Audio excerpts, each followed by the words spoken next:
Alright guys, this video is brought to you by Steelhead Technologies, an all-in-one digital system for powder coaters small and large. What if you knew down to the penny how much each one of your jobs cost? Let's hear from Dana Schneff, owner of D&K Powder Coating. I knew how much money we were making or losing, but nobody knew where. We had customers that we didn't feel we were making any money on, considered letting them go. Got the Steelhead data and they were 30 to 35% margin. They're my new best friends. We thought we weren't doing well on some walk-in work, one-off. We didn't realize we were losing hundreds, if not thousands of dollars on every one of them jobs. Where were you finding those margins, and how did Steelhead help you find that? Probably the labor more than anything. With having all the employees signed into it, we knew exactly what the cost and inputs were. We had some large items we didn't know if we were making money on. Found out some of that had 60 and 70% margin. And it's really transformed our business from a marginally profitable business to a very profitable business. A lot less work and make a lot more money. It's the American dream, really. Alright guys, welcome back to the Right Now Powder Coating channel. I bet you're looking at what's next to me here and wondering what's in the box. Stick around, let's find out.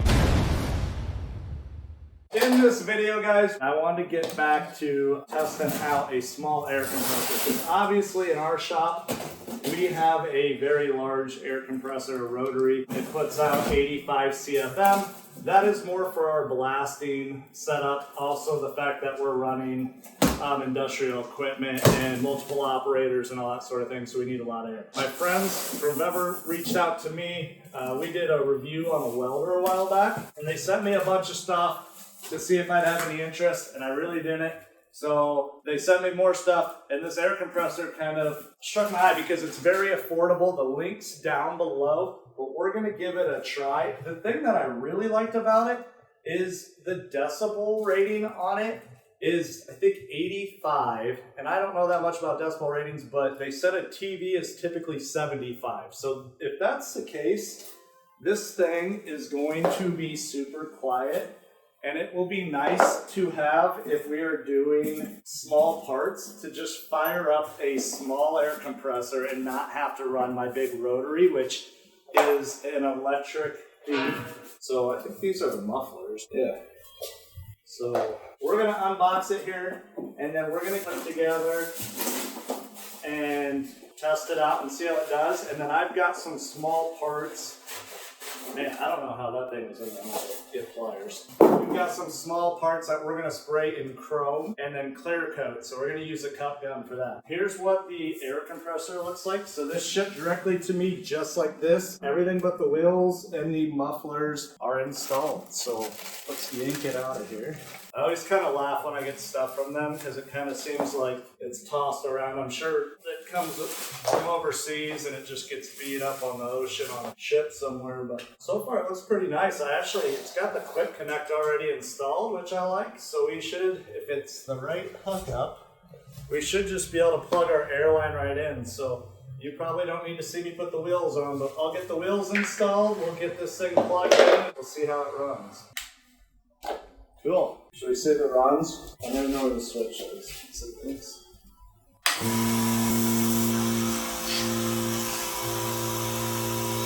Now you should be able to see it when the pressure's caught. If we get in the red, let me know. We don't want to blow it up. Should shut off. That makes me a little nervous.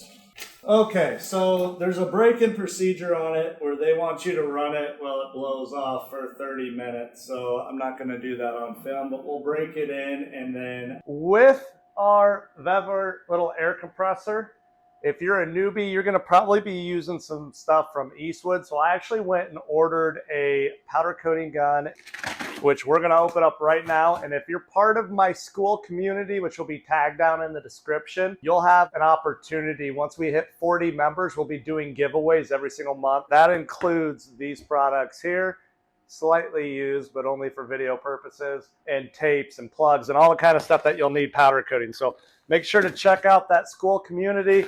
Think about joining. The price will only go up as people join. Every 10 people, we're adding a little bit more to it. Keep in mind, I do pay for that community, so I'm just trying to help kind of cover those costs. Plus, I'm trying to get more videos out to you guys, more training opportunities, more products that you can win.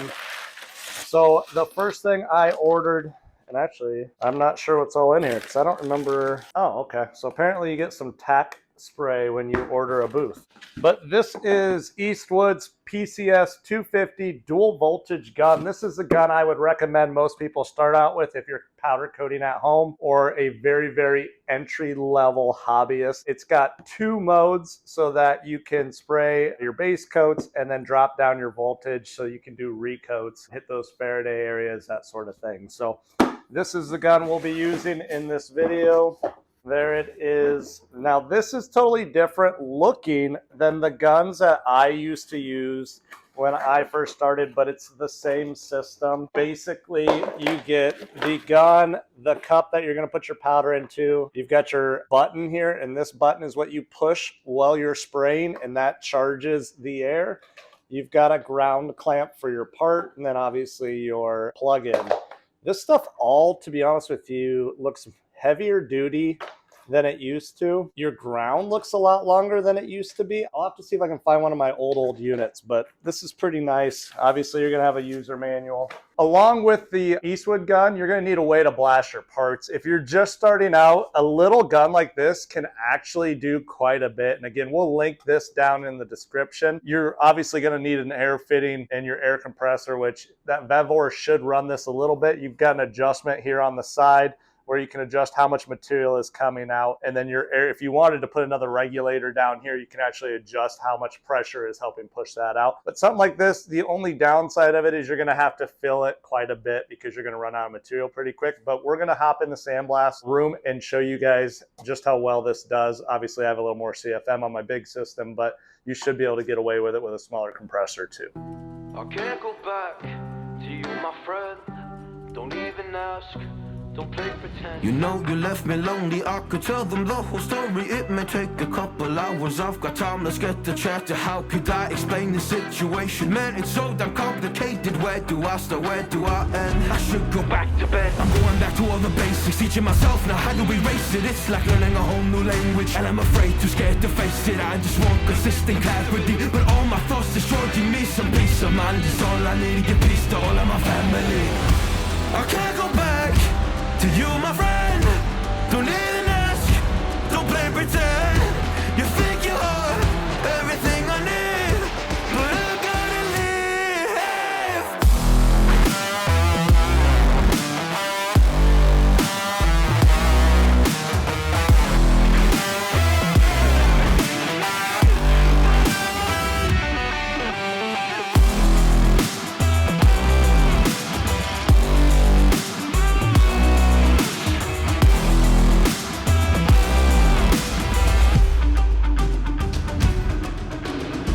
But can't get through to me, it's not you yet, it's always me. I close my heart to you, you see it opens up for nobody. It's been so hard to fall asleep, the weather always... All right, guys, when you're hanging these parts, you want to use the smallest hook possible to leave the smallest amount of bare metal. And I'm showing you how we daisy chained them here. So our key to this was just so that we didn't have any hooks overlapping the metal where we wouldn't be able to get paint in there. So, and sometimes you got to be creative and use wire like we did on the lid piece here. Just be creative and make sure your hooks aren't blocking too much. All right, we're gonna put some myths to the test today. One of them is about old powder. This box is from January 2021. It is a new chrome from Open Throttle. That's an IFS collection for like cars and stuff. It's kind of like their prismatic version of powder. We're gonna go spray this on some parts. We're gonna see how it turns out. We're doing it with our Arbor Freight gun, so let's go do it.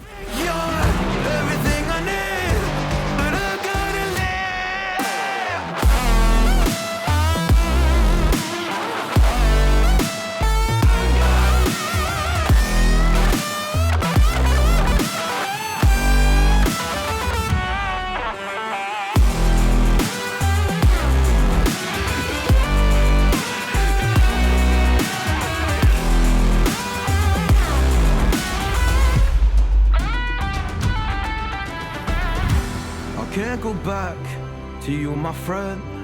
Don't even ask, don't play pretend. Cause you think you are everything I need, but I gotta leave. All right, guys, thanks for watching this video. We are not done with these parts. If you saw that last clip, they are nowhere near the right color. That was supposed to be a chrome, and I think the reason it didn't come out right is that powder is about 4 years old. So we're going to, in the very next video, sand those parts down and show you guys how we would redo them. And then we're really going to put that Eastwood gun to the test and see if it'll do a recoat. And if it'll do that recoat, will it do a clear coat afterwards? So make sure to subscribe. Give us a thumbs up on this video, and we will see you guys on the next one.